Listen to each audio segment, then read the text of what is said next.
Wow, it's time for another show full of tips and ideas from the sales growth leadership expert, Dean Akers. Known for his experience in hyper-growing companies and creating cultures for high-performance teams, here's Dean.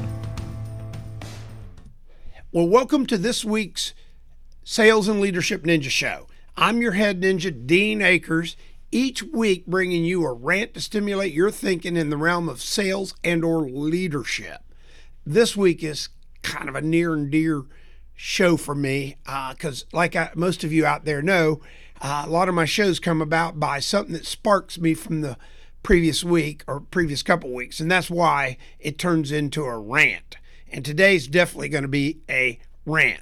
Today's show's title is When Marketing is an Excuse. You heard me, when marketing is an excuse.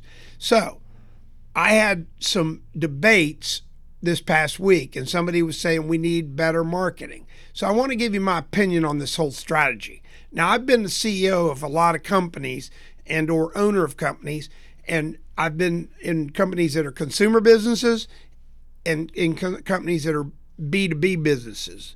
Now, I'm going to share with you where marketing is critical. When you're in a consumer business, and that's where you're casting a net over your consumer that you don't actually know it's Susie or Bill or Fred, and you're trying to pull them into your business and compete against people, marketing is critical. It is critical. And not having great marketing can affect your business. Now, I'm going to give you an example of that. And one of them was a company called Ideal Women's that I was CEO of.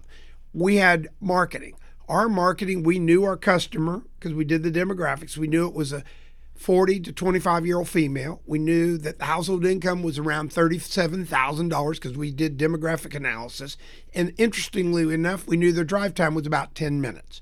So we knew we needed to market to this core people around our centers that fit that number. And with census information, we could see that there's 10 or 15, 20,000, how many around that center.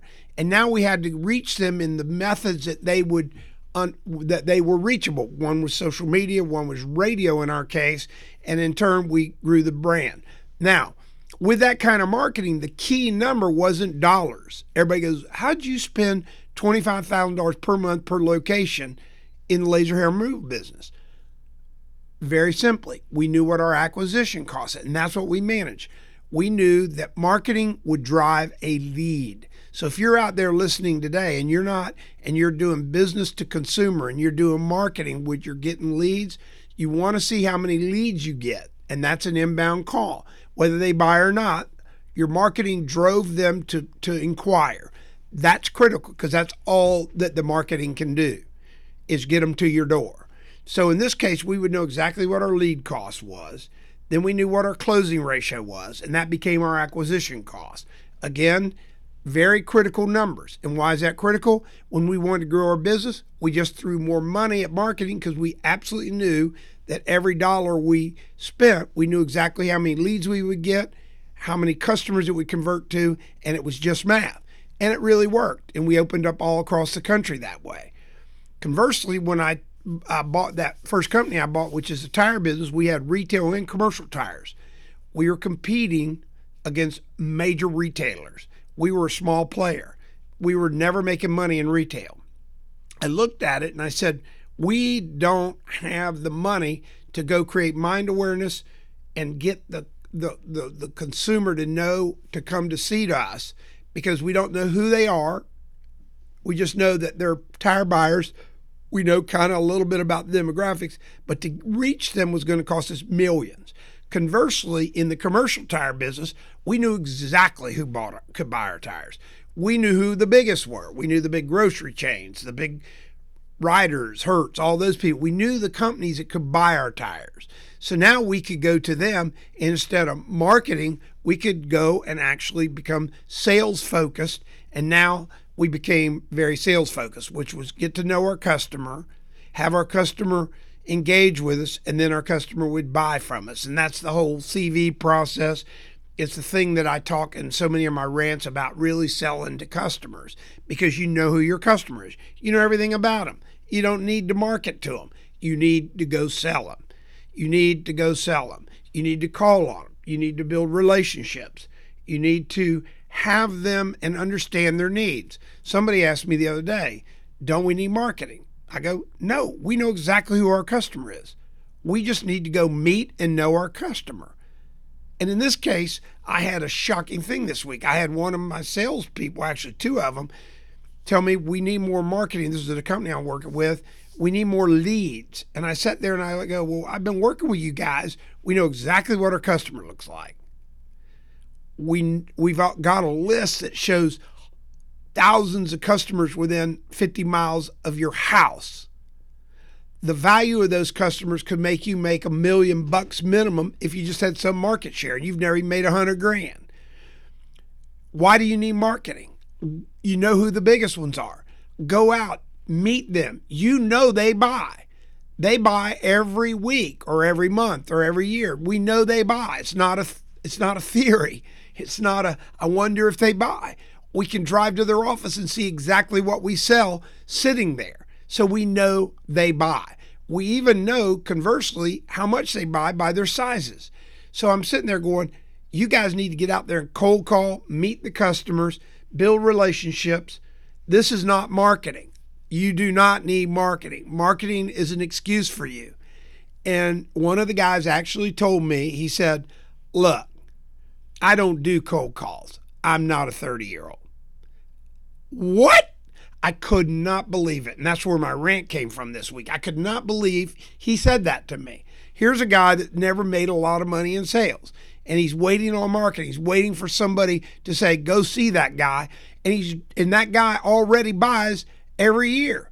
And he's a block from his house, so to speak. And he's never met him. He's waiting for the guy to call up and go, you got to come sell me. Come sell me. Guess what? Not going to happen. Not going to happen. And when it occasionally does, because the customer's distraught with their current supplier, your marketing's got to be so extensive to get them to call. And then with that kind of attitude, you're probably not going to get them anyway.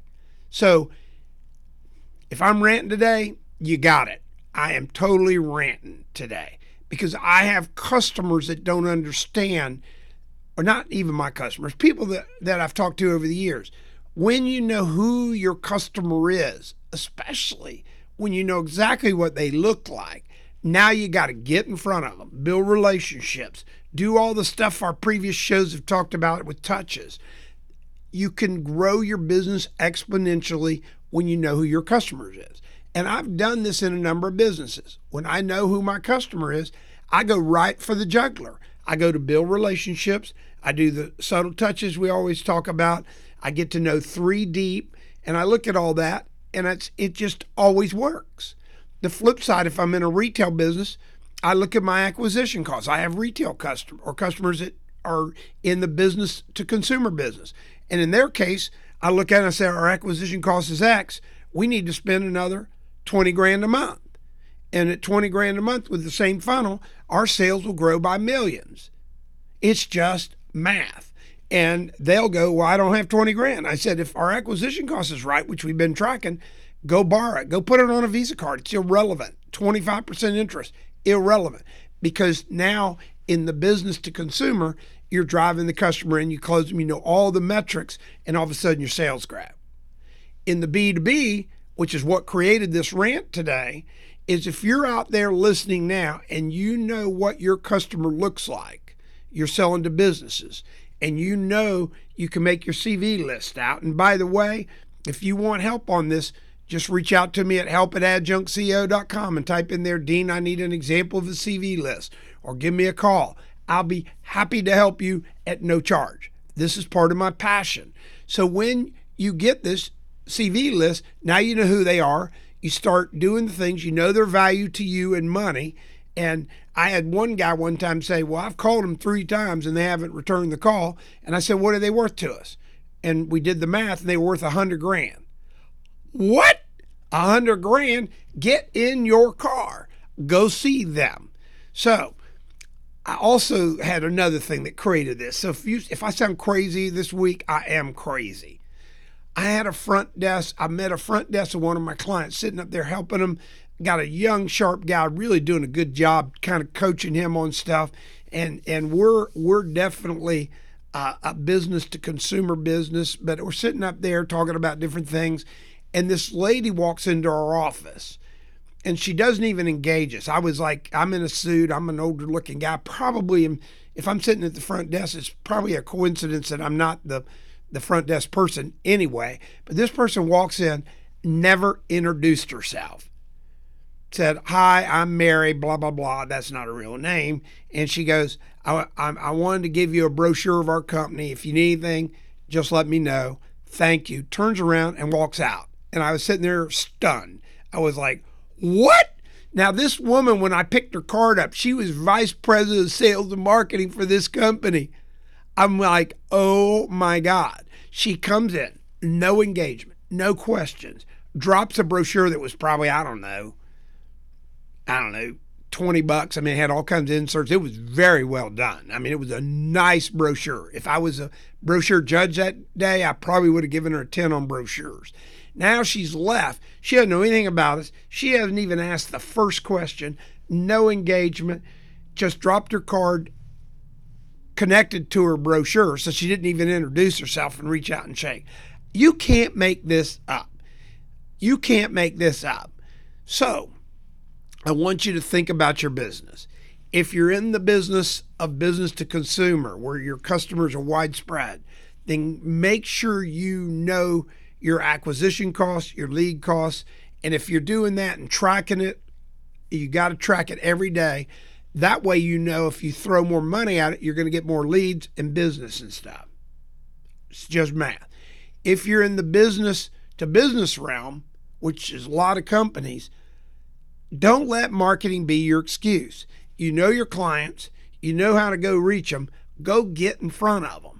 Go get in front of them. Don't be like that lady that walks in and drops a brochure and never engages, no questions. And then I guarantee she walked out and goes, wow, that was a good call. Maybe they'll call me. What are the odds we're going to call them?